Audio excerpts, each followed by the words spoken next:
This is UMAR Ahmed for IFL TV in association with MTK Global, or otherwise if Tyne Booth was referring to me, it'd be UMAR, IFL UMAR, but anyways. I'm with Dominic Ingle. Have you been watching Tyne's videos? Yeah, is it actually you who Tyne's bigging up saying that you're actually have more success with women than Coogan? Is that what he's saying? Umar has more, is that what it is? Yeah. Well, I can understand why. You're a better looking guy than Coogan and you've probably got better interview techniques, or maybe Tyne spotted something that you're probably going to be sort of taking over from Coogan in the near future, yeah? It's a possibility. Thanks for the compliments. I'm not sure if I can comment further, seeing he is my boss, and I might get a sack. I realise that. I didn't realise he was the boss. I thought you were in charge. You know the way you present yourself. I thought you were actually on top of it all. Anyways, enough about sexual stuff and all that. You can always cut that out afterwards, can't you? You can always cut it out. You can always cut it out. Dominic, let's start with Liam Williams and Joe Mullender. What did you make of Joe's demeanour at today's press conference? It's you know, it's like the honey trap in it. He's like leading Liam Williams in, and he's going to take Liam into the trenches. But you know what Joe doesn't realise, if he tries to take Liam into the trenches, you know Liam's going to bury him anyway up to his neck. But you know he's got to. That's the way he fights. He's only stating a point, but he's very self-depreciating in that press conference, and I've seen it a lot of times before. And they come out of the traps firing, and it's going to be a difficult fight. You know, you heard me say that it's going to be the hardest walk in the park that Liam's been up against, and he's playing it down, Joe. But I know for a fact he's going to come out and give it everything he's got, and you know we're prepared for that. We've not for 1 minute underestimated that he's coming to lay down, and if Liam doesn't stick to the plan, to the game plan, it could go 12 rounds. You know what I mean? It could go 12 rounds. He's got to be, fought in a particular type of way against Joe Mullender. And we've got the plan worked out, so we'll see how it pans out on Friday. I don't think I've ever seen a boxer in that sort of mood before, where he's kind of admitting he's already lost. Yeah, you see it sometimes. One of the great fighters of yesteryear was, what they call him now, one of the heavyweights. And he was the same, and he played it down, and ageless Archie Moore. He was one of the guys, and he'd come up and he'd tap the guy on the shoulder, hey champ, and he'd be buttering him up, and playing tricks on him. And then if you read his book or read about him, and he'd lead them all into a false insecurity, and it ended up being one of the hardest fights they ever had. So yeah, ageless Archie Moore. He was one from a blast from the past. And listening to Joe today, playing it all down, and it's going to be an hard fight. It's going to be an hard fight. I spoke to Liam a few weeks ago, and he said if he comes through against Joe, he's looking to move down back to 154, and he's looking for the world champions, Hurd, Munguia, etc. Do you feel that he's ready for that? I think we'll have a look at some fights. I said to him, basically them fights aren't going to happen anytime soon, and sometimes when you're waiting for them fights, you're just being inactive. So basically, I've said to Frank, just keep getting these guys at middleweight. Let's get him this Lonsdale belt outright, win that, and in the meantime, try and negotiate the big fights. But we're not going to sit down and wait for those fights to happen. He's going to keep active along the way, and he can drop down to light middleweight quite easily. It's not going to be, it's just going to be a training camp, and he'll be down at that weight. So we're not, going to chasing these guys and waiting around, sitting about, because we've had that with Kell Brook. He was sat around waiting for the likes of, Thurman and Garcia for a long time, and they never happened.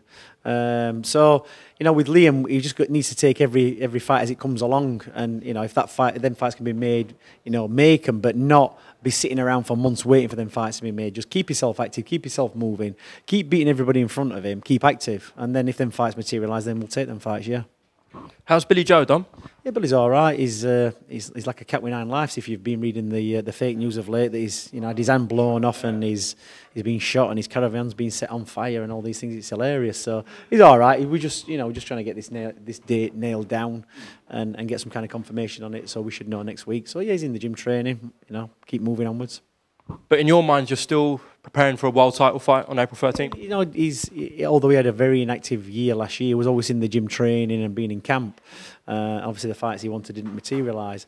But yeah, he's training and we're working to that date. And we'll just have to see. We're just waiting on Frank, basically, to get things sorted. When I spoke to Billy Joe, when he announced his move up to 168, he said, admitted part of the reason moving up, obviously, was to get them big domestic clashes, your DeGales, your EUBANKs. What did you make of DeGale EUBANK first? Yeah, I'm saying it wasn't like EUBANK did anything special. It was more to do with the hard fights that James had, and the shoulder injury basically caught up with him. And I think I said in interviews before, a peak James DeGale would always be a peak Chris EUBANK Jr. And, you know, James just got old that night. But, you know, he's been a great champion. He's had some great fights. Hopefully he's made plenty of money and he can sail off into the sunset with his head held high. He's been a credit to the game of boxing. And, you know, everybody has the time. Everybody has the you know, the finish date in boxing. And luckily he's got out at the right time. If Billy Joe comes through on April 13th, does a EUBANK rematch interest him? Has he said anything to you about it? I think he'd like to box EUBANK. I think, you know, it would be an even better result for Billy the second time round, because I think Billy in that fight was 50 or 60% and still beat EUBANK. And I don't think EUBANK's improved, you know, that much since that date. So, you know, obviously he beat James DeGale, but I think more for the fact that it wasn't the best best version of James DeGale. And I look at I still look at Chris EUBANK, and there's still basic stuff missing. He don't use his jab enough. His footwork's not the best. And it's not something he's really worked on. If you stood in front of him, he'll punch you from pillar to post all day long. But anybody with movement, he's always going to struggle. And I don't think he's ever adjusted to that.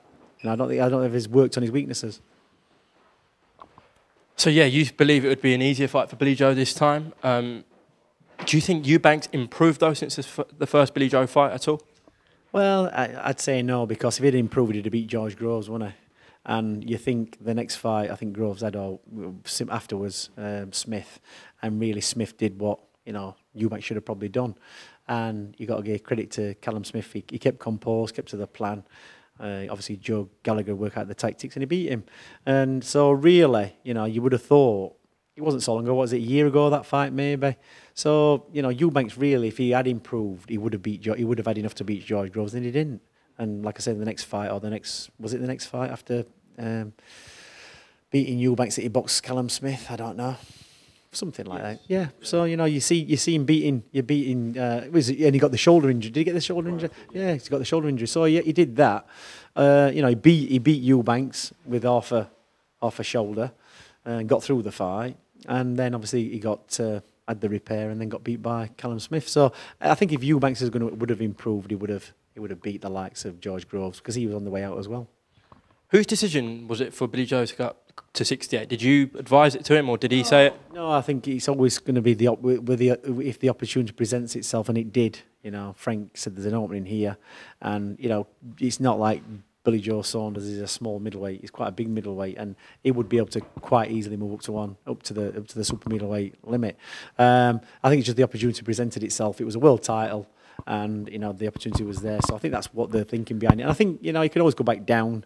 Look at Kelbrook when he boxed Golovkin, went to 11, up to middleweight 11.6, and then he went back down to, you know, light middleweight. So it can be done. And he went down to welterweight to fight Errol Spence. So you can do it, but it's mentally difficult when you're being up at that weight. You know, Kel did it, to come back down. But it is achievable and it can be done. Are you meeting Frank Warren soon to decide what's going on with Billy Joe? Yeah, well, I think we're meeting up next week because we've got a press conference for Galahad in Warrington. So we'll discuss. I think we'll discuss Billy Joe Saunders. Then we'll find out where it's all, you know, what it's all about and what's happening. When's that presser for Galahad Warrington? To be arranged. I spoke to Frank. He said, "Yeah, I'll see you in London, you know, today, and then we'll set a time after this fight's out of the way. We'll set a date for the presser next week. I think it's going to be next week, or he's going to announce it next week when the presser is. So it'll be soon, coming soon." Just the last one. How's Jake Bull? Yeah, Jake Bull's he's in Australia at the minute, I think, and he's doing a bit of work out there with his dad, took his family out there. A bit disappointed with that fight, but it can happen sometimes. You get caught under the stage lights and it doesn't go your way. So, you know, he'll have to have a sit down and think about what he's doing. But, you know, fair play to the other fella, he came through it, and, you know, see what happens to him, where he's going to be. And, you know, I just said to Jake, have a good think about what you're doing. You know, boxing's not for everybody. You can't do it for the glory. You've got to have it's got to be the only thing you can do. He's got other options, you know, he's doing all right in life, and sometimes it's, you know, you get to levels, don't you? Dominic Ingle, thank you very much for talking to IFL TV, and we'll catch up soon. No problem.